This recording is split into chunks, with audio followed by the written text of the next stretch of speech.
नमस्कार, मैं दौलत शर्मा और आप देखना शुरू कर चुके हैं SPN9 न्यूज।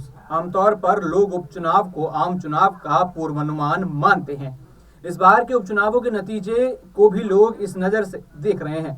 हालांकि यह सिर्फ अनुमान भर हो सकता है, इसको सटीक नतीजे के रूप में देखा यह जनमानस का रुझान मानना उचित नहीं है। बंगाल में टीएमसी ने बीजेपी की एक सीट झटक ली तो झारखंड में अब तक के उपचुनावों में तमाम नतीजे झारखंड मुक्ति मोर्चा जेएमएम के नेतृत्व वाले गठबंधन के लिए शुभ रहे।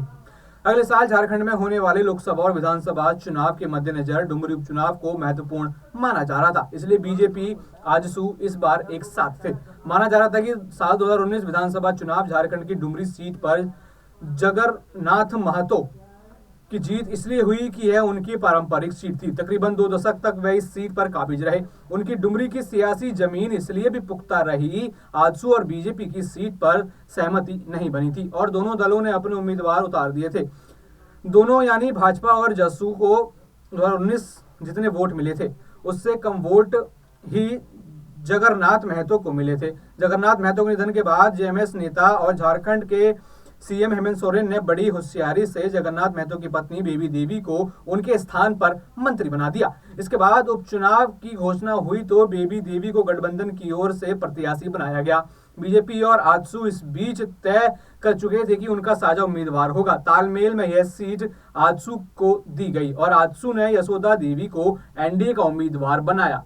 यशोदा देवी ने जगन्नाथ महतो से भी मुकाबला किया था और पिछड़ गई थी। इस बार भी एनडीए उम्मीदवार के रूप में यशोदा देवी ने जगन्नाथ महतो की पत्नी बेबी देवी से जोरदार मुकाबला किया, पर एनडीए की रणनीति पर सहानुभूति लहर ने पानी फेर दिया। बेबी देवी की जीत ने 3 फैक्टर ने काम किया। पहला ये कि डुमरी जेएमएफ की पारंपरिक सीट रही। दूसरा कि जगन्नाथ महतो के निधन से बेबी यादव के प्रति लोगों के बीच सहानुभूति की लहर ने काम किया। नतीजा यह हुआ कि बेबी देवी ने देवी को 13 से 14 हजार वोटों के बीच खासा मार्जिन था, जिससे उन्हें पराजित कर दिया। बीजेपी और आजसू की सम्मिलित ताकत भी इस बार काम नहीं आ पाई।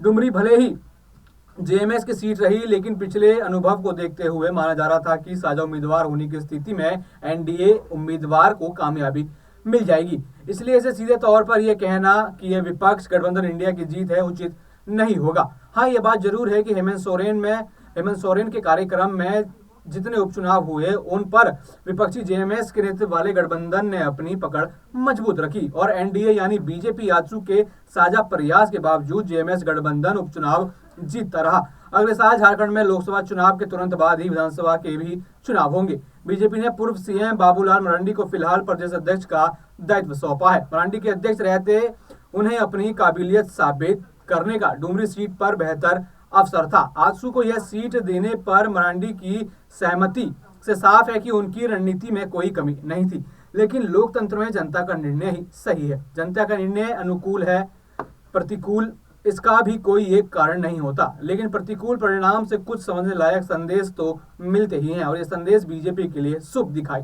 नहीं दे रहे। और भी ऐसी खबरें जानने के लिए देखते रहिए SPN9 न्यूज। धन्यवाद।